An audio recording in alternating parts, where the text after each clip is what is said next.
போக்குவரத்து காவல்துறையுடைய அராஜக போக்கை கண்டித்து தான்.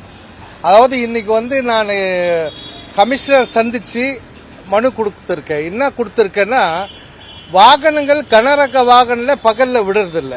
அப்போது மார்னிங்ஸில் டே டைமில் சிறிய மினி வேன் எல்லாம் அலோவ் பண்ணோம்.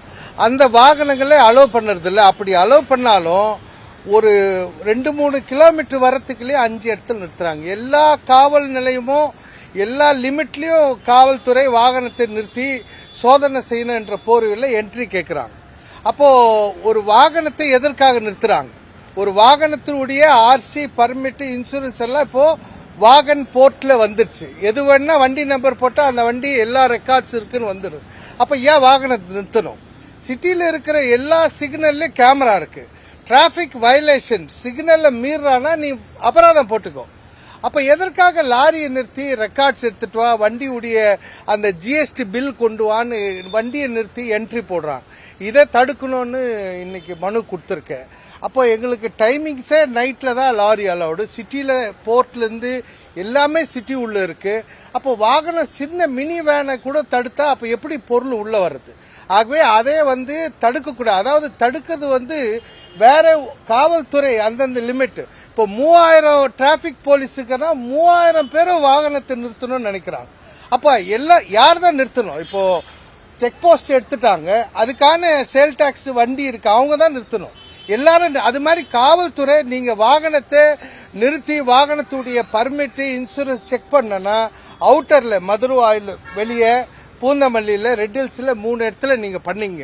அப்படி செக் பண்ணாலும் நீங்கள் கேமரா இருக்கணும்னு சட்டம் இருக்குது.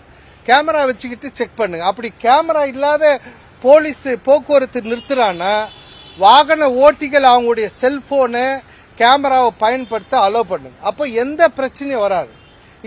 இந்த இஷ்யூ இருக்கு. அதே மாதிரி போக்குவரத்து புலனாய்வுத்துறை இருக்கு. அதாவது ஆக்சிடென்ட் வெஹிக்கிள்ஸ், அங்கே ஒரு காரோ லாரியோ லைட்டாக டச் ஆகிட்டா எந்த இன்ஜுரியும் இல்லை.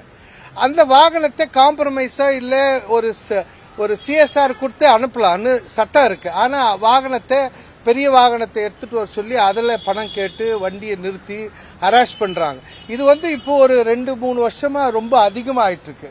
ஏன்னா நம்ம கமிஷனர் அடிஷனல் டிராபிக் கமிஷனராக இருக்கும்போது நிறைய நடவடிக்கை எடுத்திருக்காரு. அவர்கிட்ட கம்ப்ளைண்ட் கொடுத்தாவே நடவடிக்கை எடுப்பார். அதனால அவரை சந்திக்க வந்திருக்கோம்.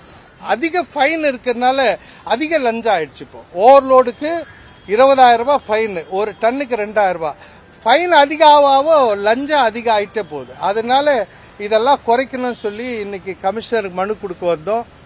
Traffic additional commissioner mister Sudhakar பார்த்துருக்கோம்.